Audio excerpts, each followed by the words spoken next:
अस्सलाम वालेकुम। यूट्यूब के channel law protect of right से एफबीआर की तरफ से प्रॉपर्टी को परचेज़ करने पर एक नया टैक्स एफईडी लगाया गया है।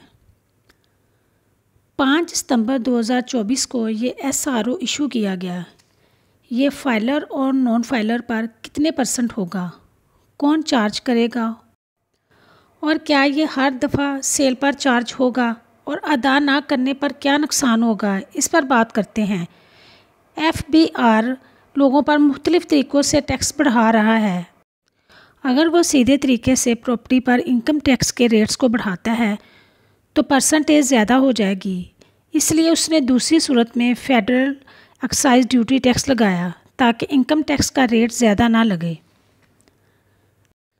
5 सितंबर 2024 को एफबीआर ने एक एसआरओ इशू किया जिसमें फेडरल एक्साइज ड्यूटी टैक्स को मुतारफ़ करवाया गया। जैसे कि पहले भी प्रॉपर्टी पर 236C का टैक्स अदा किया जाता है। इसके फाइलर और नॉन फाइलर और लेट फाइलर के मुख्तलिफ रेट्स हैं।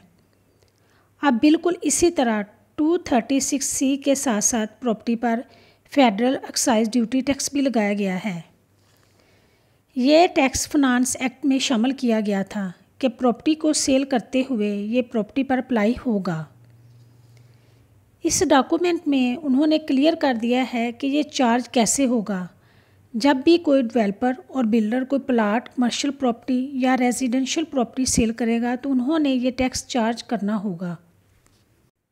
ये federal excise duty 3% total value पर अदा की जाएगी, यानी जितने की ये प्रॉपर्टी पब्लिक को सेल के लिए ऑफ़र की जाएगी इससे 3% ये टैक्स कलेक्ट किया जाएगा।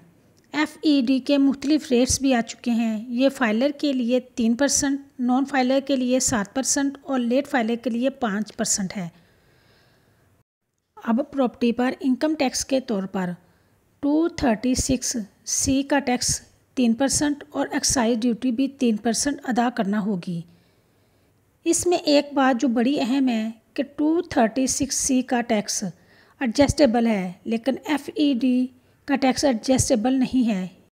एफईडी का टैक्स प्रॉपर्टी की वैल्यू में ऐड किया जाएगा। इस एसआरओ के तहत जब भी कोई डेवलपर, बिल्डर कोई प्लाट, कमर्शियल प्लाट या कोई residential property first time sale करेगा तो वो ये टैक्स चार्ज करेगा, लेकिन दूसरी दफ़ा सेल पर यह चार्ज नहीं होगा। इस टैक्स को जमा करवाने के लिए एक फॉर्म साथ दिया गया है। डेवलपर और बिल्डर ने इस टैक्स को कलेक्ट करके एफबीआर को जमा करवाना है और मंथली रिपोर्ट भी एफबीआर के दफ्तर में जमा करवानी होगी। अगर टैक्स जमा ना करवाया गया तो एफबीआर एक्शन लेगा और रिकवरी भी करवाई जाएगी।